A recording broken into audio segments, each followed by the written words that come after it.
دوای 10 ڕۆژ لە کردنەوەی کۆتا ڕۆژی پێشەنگای نێودەوڵەتی کتێب لە سلێمانی بەڕێوەچوو بە وتەی فرۆشیاران و خاوەنی خانەکانی چاپەمەنی سەرەڕایگرفتی دارایی و قەیرانەکان ئەم ساڵ زۆرترین هاوڵاتی و کڕیار و خوێنەر سەردانی پێشەنگاکەیان کردووە. ئەوەی مای خۆشحاڵیان ناوەند و دەستگای ئیسلامیەکان وەک هەمیشە لە پێشەنگی پڕفرۆشتنی کتێب و بڵاوکراوەکانەوە بووە. لە 353 بەشدار بن لە پێشەنگای دووەمی نێودەوڵەتی کتێب لە سلێمانی. ئەوەی کە بە چاوی خۆمان بینیمانە ئەم ساڵ لە چاو ساڵی پار ئەلحەمدولیلا ڕێژەیەکی زۆر سەردانی پێشەنگایان کردووە و لە هەمووی گرنگتر کە ئێمە تیش بخەینە سەری ئەوەیە کە ناوەندە ئیسلامیەکان پڕفرۆشترین کتێبی ئیسلامیان هەبووە. ئەوەش بەڵگەیە لەسەرەوە کە خەڵکە موسڵمانەکە خەڵکە ئیسلامیەکە خەڵکێکی موسەقەفە خەڵکێکی ڕۆشنبیرە و خەڵکێکی عەشواییش ناتواتە پێشەنگا. طبعاً ئەوەی کاتواتە ئێرە ڕێژەی مامۆستایانی ئاینی بووە دەکاتێرەکان بوون کە بە چاوی خۆمان بینیمەنە فەقێ و خوێندکارانی پەیمانگای ئیسلامیەکان بوون خەڵکێکی زۆر موسەقەف و خوێنەر هاتێت بە تایەتی ڕێژەی خوشکان ئێمە وەکو بەشەکەی خۆمان ئەتوانم بڵێم پڕفرۆشترین کتێبمان هەبووە لە بواری تەفسیری ڕامان و لە بواری فتواکانی شێخ محەممەد کاکە مەحموود. ئامادەبوونی خەڵک تا ڕادەیەکی باش زۆرە، بەڵام ئەو کێشە ئابووری کە لە هەرێمی کوردستانە هەیە ئەمەیان بە خراپی کاریگەری هەبووە لەسەر توانای کڕین لە لای خەڵکێکی زۆر دێتە ئێرە، بەڵام ئەوە یعنی ناتوانێت وەکو ساڵانی تر شت بکڕێ. بۆچی؟ چونکە توانای ئابوووریەکەی 2 مانگە موچەی وەرنەگرتووە هێشتا نازانێت ئاکەی موچەکەی وەرەگرێ.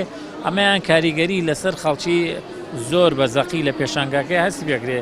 بەگشتی ئەتوانین بڵێن ئەم ساڵ وەکو ساڵانی تر باش نەبوو، بەڵام ئەو ئومێدەشی پێبەخشین کە خوێنەر قەیرانەکان کاریگەری لەسەر دروست ناکات و حزوری خۆی هەرەبێت. وایدانە 1000 کتێب لە بواری هۆشیاری ژینگە. ئەوتەی بەرپرسی پەیوەندەکانی پێشەنگاکە وێ ڕایقەیرانی سیاسی و دارایی و بوونی نەخۆشی ڤایرۆسی کۆرۆنا بە بەراورد با ساڵانی پێشوو ڕێژەی سەردانی کار و فرۆشتنی کتێب ڕووی لە زیادبوون کردووە.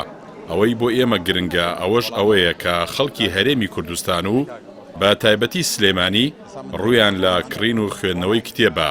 ئەمەش مای خۆشحاڵیە.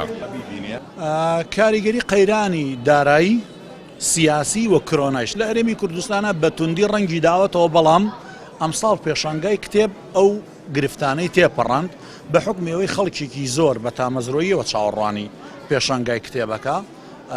ئەمە کە خولی دووەمێتی کردمان بە کولتورێک ساڵانە بکرێتەوە. سلێمانی پایتەختی ڕۆشنبیریە لەلایەن یونسکۆوە لەگەڵ چەند وڵاتێکی تری چەند شارێکی تری داهێنەرە خراوەتە لیستێکەوە و چەندین زانکۆی تایە، چەندین جێرناڵی تایە، چەندین ڕۆژنامەنووس و ئەکادمی و مامۆسای زانکۆ و باحیسی تایە. هەموو ئەمانە وای کردو خواستێکی باش لەسەر کتێب هەبێ. بە بەشداری زیاتر لە 400 ناوەندی بڵاوکردنەوەی کتێب کە لە 17 وڵاتی جیاوە هاتوون و بە 7 زمان بەرهەمەکانیان نیشاندا تێیدا. بە پێی ئامارە نافەرمیەکان کە دەست پەیام کەوتووە ڕۆژانە زیاد لە 10,000 هاوڵاتی سەردانی پێشەنگای نێودەوڵەتی کتێبیان کردووە و نزیکەی 4 ملیۆن کتێب و بڵاوکراوە بەشداری پێکراوە لە پێشەنگاکەدا.